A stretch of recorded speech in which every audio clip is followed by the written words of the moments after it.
ನಮಸ್ಕಾರ ರೀ.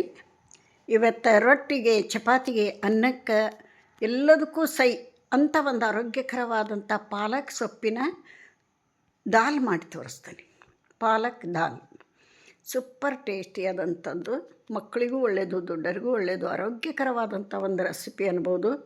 ಇಲ್ಲೇ ಒಂದು ಬಟ್ಲು ಬೇಳೆ ತೊಗೊಂಡು, ತೊಗರಿಬೇಳೆ ತೊಗೊಂಡು ತೊಳೆದು ಅದಕ್ಕೆ ನೀರು ಹಾಕಿ ಸ್ವಲ್ಪ ಎಣ್ಣೆ ಅರಿಶಿನ ಹಾಕಿ ಒಂದು ಸ್ಮೂತಾಗಿ ಬೇಯಂಗೆ ಒಂದು 2-3 ಸೀಟಿ ಹೊಡ್ಸೋನು. ಆನಂತರ ಇಲ್ಲಿ ಒಗ್ಗರಣೆಗೆ ನೋಡಿರಿ 2 ಟೇಬಲ್ ಸ್ಪೂನ್ ಎಣ್ಣೆ ಹಾಕೋನು.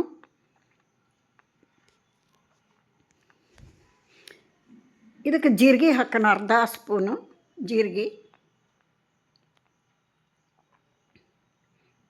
ಆನಂತರ 2 ಹಸಿಮೆಣಸಿನ್ಕಾಯಿ ಸಣ್ಣಕ್ಕೆ ಹೆಚ್ಚಿದ್ವು, ಒಂದು ದೊಡ್ಡ ಈರುಳ್ಳಿ ಸಣ್ಣಕ್ಕೆ ಹೆಚ್ಚಿದಂಥ ದೊಡ್ಡ ಈರುಳ್ಳಿ. ಇದೆಲ್ಲ ಹಸಿ ಸ್ಮೆಲ್ ಹೋಗಿ ಚೆಂದಾಗಿ ಬೇಯಲಿ. ಒಂದು ಕಟ್ ಪಾಲಕ್ ಸೊಪ್ಪು ತೊಗೊಂಡು ಸೋಸಿಕೊಂಡು ತೊಳ್ಕೊಂಡು ಸಣ್ಣಗೆ ಹೆಚ್ಚಿ ರೆಡಿ ಮಾಡಿ ಇಟ್ಕೊಂಡೀನಿ ಸೈಡಿಗೆ.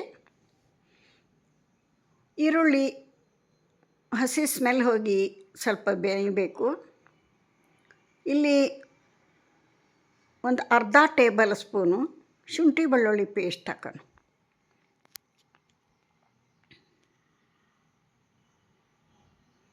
ಅದನ್ನು ಕೂಡ ಬಾಡಿಸ್ಕೊಳ್ಳೋಣ ಸಣ್ಣ ಉರಿ ಒಳಗೆ.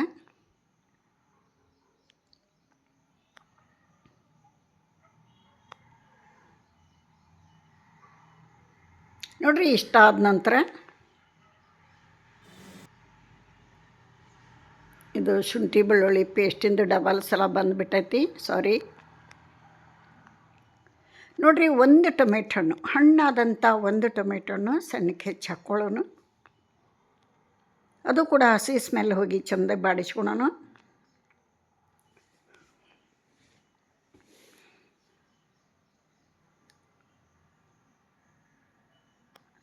ರುಚಿಗೆ ತಕ್ಕಷ್ಟು ಉಪ್ಪು ಹಾಕೋಣ. 1/4 ಸ್ಪೂನ್ ಅರಿಶಿಣ ಪುಡಿ ಹಾಕೋಣ. ಇದನ್ನು ಮಿಕ್ಸ್ ಮಾಡೋಣ. ನೋಡಿರಿ, ಧನಿಯಾ ಪೌಡ್ರು ಒಂದು ಅರ್ಧ ಟೇಬಲ್ ಸ್ಪೂನ್ ಧನಿಯಾ ಪೌಡ್ರ್ ಹಾಕಬೇಕು. ಇದನ್ನು ಮಿಕ್ಸ್ ಮಾಡೋಣ. ಮೀಡಿಯಮ್ಗಿಂತ ಸ್ವಲ್ಪ ಕಡಿಮೆ ಇರಲಿ ಉರಿ. ಇದನ್ನು ಚೆಂದಾಗಿ ಬಾಡಿಸ್ಕೊಂಡ ನಂತರ ಇದಕ್ಕೆ ಪಾಲಕ್ ಸೊಪ್ಪು ಹಾಕೋಣ. ಪಾಲಕ್ ಸೊಪ್ಪು ಆರೋಗ್ಯಕ್ಕೆ ತುಂಬ ಒಳ್ಳೆಯದು, ಪ್ರತಿದಿನ ಬಳಸಿದರೂ ಒಳ್ಳೆಯದೇ. ಪಾಲಕ್ ರೈಸು, ಪಾಲಕ್ ಸಾಂಬಾರು, ಪಾಲಕ್ ದಾಲು ಈ ಥರ ಮಾಡಿ ಆರೋಗ್ಯಕರವಾದಂಥ ಆಹಾರವನ್ನು ಮಕ್ಕಳಿಗೂ ಕೊಡಬೇಕು, ನೀವು ಉಣಬೇಕು. ನೋಡಿರಿ, ಇವಾಗ ಪಾಲಕ್ ಸೊಪ್ಪು ಬೆಂದ ನಂತರ ಇಲ್ಲಿ ಕುದಿಸಿಟ್ಕೊಂಡಂಥ ಬೇಳೆನ ಹಾಕ್ಕೊಂಬಿಡೋಣ. ಇಲ್ಲೇನಾದರೂ ಉಪ್ಪು ಗಿಪ್ಪು ಕಡಿಮೆ ಆಗಿದ್ದರೆ ಸರಿಪಡಿಸ್ಕೋಬೇಕು. ಉಪ್ಪು ಒಂದು ಸ್ವಲ್ಪ ಕಡಿಮೆ ಅನ್ನಿಸ್ತು, ಅದಕ್ಕೋಸ್ಕರ ಇನ್ನೊಂದು ತಟಗೂ ಉಪ್ಪು ಹಾಕೈತಿ. ಇದನ್ನೆಲ್ಲ ಚೆನ್ನಾಗಿ ಮಿಕ್ಸ್ ಮಾಡಿ ಕುದಿಸ್ಕೊಂಡ್ಬಿಡಬೇಕು. 1-2 ನಿಮಿಷ ರೆಡಿ ಆಗಿಬಿಡ್ತೈತಿ ಪಾಲಕ್ ದಾಲ್. ಫೈನಲ್ ಆಗಿ ಇದಕ್ಕೆ ಬೆಣ್ಣೆ ಒಂದು ಅರ್ಧ ಟೇಬಲ್ ಸ್ಪೂನ್ ಬೆಣ್ಣೆ ಹಾಕಬೇಕು.